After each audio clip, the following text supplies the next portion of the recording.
మీద వీళ్ళ మీద కాదు యాక్షన్ తీసుకోవాల్సింది. ప్రైవేట్ కోచింగ్ సెంటర్ల దందా ఎక్కువైపోయింది. రాష్ట్రంలో అయినా దేశంలో అయినా వాటిపై చెక్ పెట్టాలి. ఆ దందాను నివారించే ప్రయత్నం చేయాలి. మాట్లాడదాం వెంకటనాయక్ గారు, మరలా మీకు సమయం ఇస్తాను నేను. నర్రా విజయ్ గారు, జరుగుతున్న పరిణామాలన్నీ చూస్తూ ఉన్నాం. పేపర్ లీకేజ్ ఎక్కడ జరిగింది, ఎందుకు జరిగింది అనేది కూడా ఈరోజు సామాన్యుడికి కూడా తెలిసిపోయిన పరిస్థితి. ఏంటి అసలు నీట్ని ఎలా చూస్తున్నారు? ఎటువంటి మార్పులు ఇంకా నీట్లో చోటు చేసుకుంటే విద్యార్థులకు ఒక భరోసా, ఒక మంచి భవిష్యత్తు ఇవ్వగలుగుతాం? ఏం చెప్తారు? నీట్ అనేది జనరల్ గా ఎంబీబీఎస్ చేయడానికి డాక్టర్ కోర్సు, తర్వాత పీజీ కోసం ఈ రెండు ప్రధానమైనటువంటిది. నీట్ ఎంబీబీఎస్ డాక్టర్ కోర్సు చేయటానికి, అంటే డాక్టర్ కోర్స్ చేయటానికి భారతదేశంలో ఇంత తాపత్రయపడాలన్నా, ఈ రకమైనటువంటి ఇబ్బందులు పడాలన్నా, 140 కోట్ల జనాభాకి వైద్యం అందించడానికి ఎంతమంది డాక్టర్లు ఉన్నా సరిపోతారు. ఆ రకమైనటువంటి ఫెసిలిటీ కల్పించాల్సినటువంటి బాధ్యత ప్రభుత్వాలది. ఏం చేయాలి? నీట్ అనేది మొత్తం తీసిపడేయాలి. తీసిపడేసి ప్రతి విద్యార్థి చదువుకుని సీట్లు పెంచు, ఎంబీబీఎస్ సీట్లు పెంచండి, జిల్లాకు కాలేజ్ పెట్టండి, మండల అవసరమైతే రెవెన్యూ డివిజన్కి ఒక ఎంబీబీఎస్ పెట్టండి. చదువుకుంటా అంటే ఎంబీబీఎస్ చదివించండి. అందరినీ బడ్జెట్ పెంచండి. మీరు చేయాల్సింది ఏంది? ఎడ్యుకేషన్కు ఈ ఎంబీబీఎస్ విద్యను అందించేటువంటి దానికి బడ్జెట్ పెంచండి. మీరు ఏం చేస్తున్నారు? మీరు రక్షణ దానికి అని పేరు చెప్పి ఆ మిలిటరీకి రకరకాల కాశ్మీర్ పేరు చెప్పి కాశ్మీర్కి, మతం పేరు చెప్తే కాశ్మీరు, పాకిస్తాన్, బంగ్లాదేశ్ చూపియాలి, డబ్బులన్నీ అటే పంపించాలి. దేశ ప్రజలకు సంబంధించినటువంటిది ఇటువంటి ఎడ్యుకేషన్కి సంబంధించిన దాని మీద నిర్లక్ష్యం చేయాలి. అదే కదా పెద్ద దెబ్బ పడుతున్నది.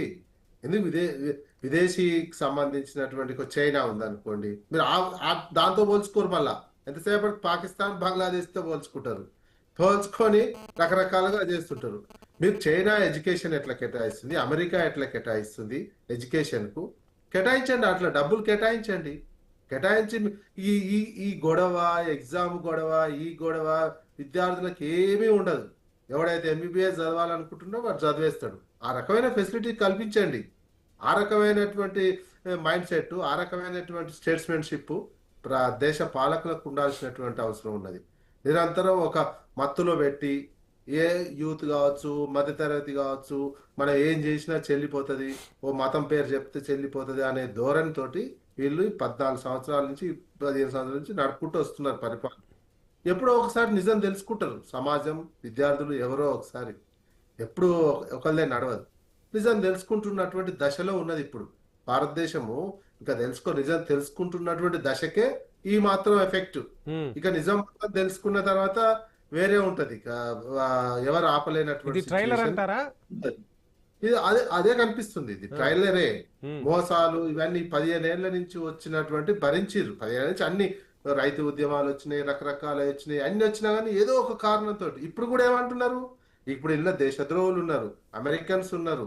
ఇప్పుడు చూస్తుంటే ఎట్లా ఉంటుంది అక్కడ, మీడియాని కూడా ఎక్స్పోజ్ చేసింది. ఈ ఉద్యమము కొన్ని అంశాల పట్ల ఒక విప్లవాత్మకమైనటువంటి మార్పుకు మాత్రం వస్తుంది.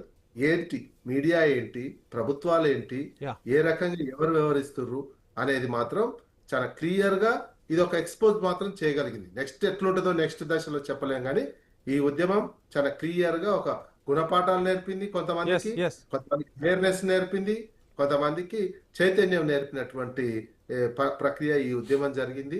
ప్రభుత్వాలు మేల్కొనాల్సినటువంటి అవసరం ఉంది.